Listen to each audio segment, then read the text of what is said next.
Hey third graders, I'm back today and I'm going to read a little bit more for us from our book, Dinosaurs Before Dark.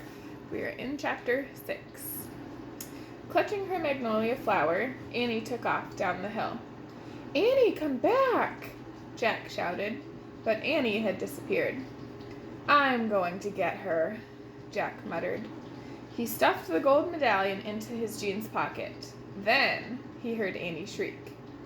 "Annie?" Jack heard another sound as well, a deep, bellowing sound, like a tuba. "Jack, come here!" Annie called. "Annie!" Jack grabbed his backpack and raced up the hill. When he got to the top, he gasped. The valley below was filled with nests, big nests made out of mud, and the nests were filled with tiny dinosaurs.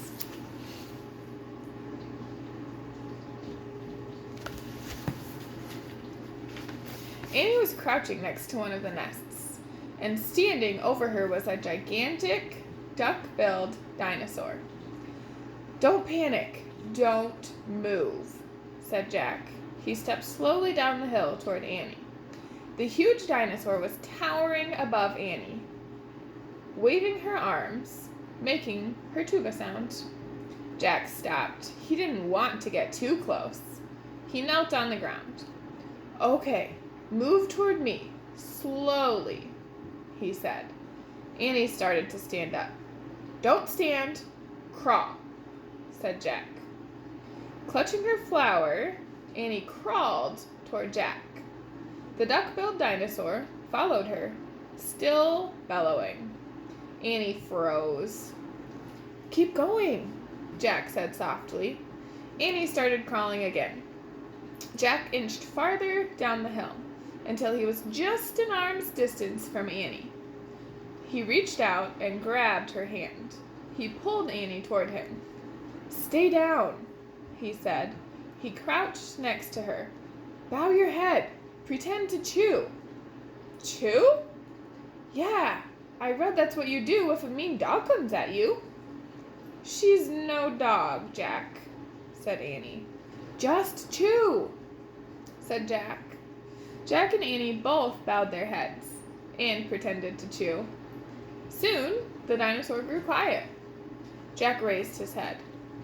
"I don't think she's mad anymore," he said. "Thanks, Jack, for saving me," said Annie. "You have to use your brain," said Jack. "You can't just go running to a nest of babies. There's always a mother nearby." Annie stood up. "Annie!" Too late. Annie held out her magnolia flower to the dinosaur. "I'm sorry I made you worry about your babies," she said. The dinosaur moved closer to Annie. She grabbed the flower from her. She reached for another. "No more," said Annie. The dinosaur let out a sad tuba sound. "But there are more flowers up there," Annie said. She pointed to the top of the hill. "I'll get you some." Annie hurried up the hill.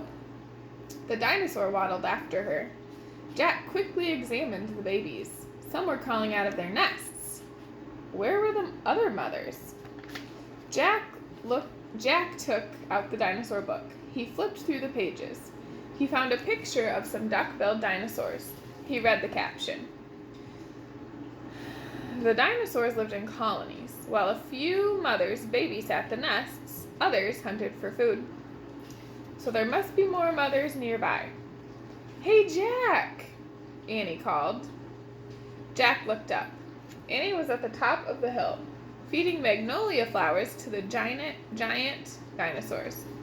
"She's nice too, Jack," Annie said. But suddenly, the dinosaur made her terrible tuba sound. Annie crouched down and started to chew. The dinosaur barged down the hill.